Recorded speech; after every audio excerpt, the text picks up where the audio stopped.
देखिए डिफरेंस किस चीज का है, जो अभी पॉन्जी स्कीम मार्केट में आ रही है या कॉन्ट्रैक्ट टोकन्स आ रहे हैं या ये आरओआई के जो प्लान्स आ रहे हैं, तो एक्चुअली में सही नहीं चल सकते, एक्चुअली में हो सकता है कि मेरे ये एसेट है, ये क्या बताना है। और प्रोजेक्ट किस तरह से रहता है, प्रोजेक्ट अपने आप अभी ये टेक्नोलॉजी के ऊपर काम करता है, अपनी चीजों के ऊपर काम करता है और धीरे धीरे धीरे वो आगे बढ़ता है। जब वो इस तरह से बढ़ता है तो वो प्रोजेक्ट होता है। लेकिन कोई बोलेगा कि आपको मैं 5% दूंगा, 10% महीने का दूंगा, तो रियल लाइफ में वो पॉसिबल है क्या? नहीं। बड़ी बड़ी इंस्टीट्यूट क्या कर रही है, 18% की साल का ग्रोथ नहीं दे पा रही है, तो फिर हाँ वो बंदा हमें बुकट में कैसे कहाँ से 60%, 70%, 120% देगी? तो आम आदमी और ये चीजें हमें बतानी होगी कि तो लालच के पीछे मत भाग। एक रियल प्रोजेक्ट है जिसके पीछे टेक्नोलॉजी है, जिसके पीछे काम करने वाले लोग हैं और धीरे धीरे धीरे टेक्नोलॉजी बढ़ती जा रही है। अगर तुझे कंपेयर ही करना है तो फिर ऐसे प्रोजेक्ट के साथ कर कि जो मार्केट में इस टेक्नोलॉजी के ऊपर काम कर चुके हैं पिछले 4 साल में, 5 साल में, जो वर्ल्ड में काम कर चुके हैं और 5 साल के बाद उनकी वैल्यू क्या हुई है। तुझे अगर वैल्यू जाननी है ना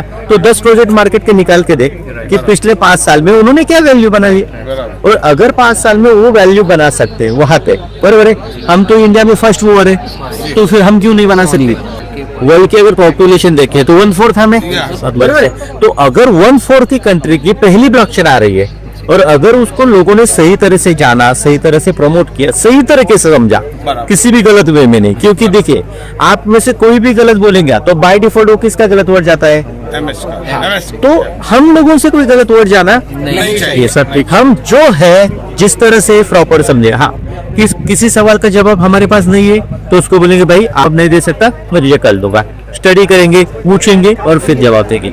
और इस तरह से अगर प्रेजेंट करते जाएगा तो होगा क्या, जो आम इंसान है उसको सही जानकारी मिलेगी। और ये ठीक है, ये आने वाले 25 साल 50 साल का फ्यूचर है, और अगर ये फ्यूचर लोगों तक सही तक पहुंच गया तो बात ही खत्म हो। लेकिन हमारी मैक्सिमम भी 1 रुपए में नहीं चली जा रही है, ये तो हमारे पास कम्युनिटी है, हमारे पास बढ़िया टेक है। मैं बार बार बोलता हूँ कि पिछले 10 महीने में हमने 1 घंटे के लिए भी हमारी ब्लॉकचेन को शट नहीं किया। देखिए कोई भी नया प्रोजेक्ट को आप उठा के देखिए, वो बार बार शट हुए, बार बार उसको डाउन करना पड़ रहा है। हमारा टेक्स और हमारा लक दोनों भी साथ रहते हैं, टेक भी चाहिए और लक भी चाहिए। तो लक और टेक आज इस सिचुएशन में है कि 10 महीने में भी 1 घंटे भी डाउन होने की नौबत नहीं आई है। तो इससे बड़ी क्या बात है। और ये अगर हम दुनिया को समझाएंगे कि हम इस वे से जा रहे हैं, आप देखो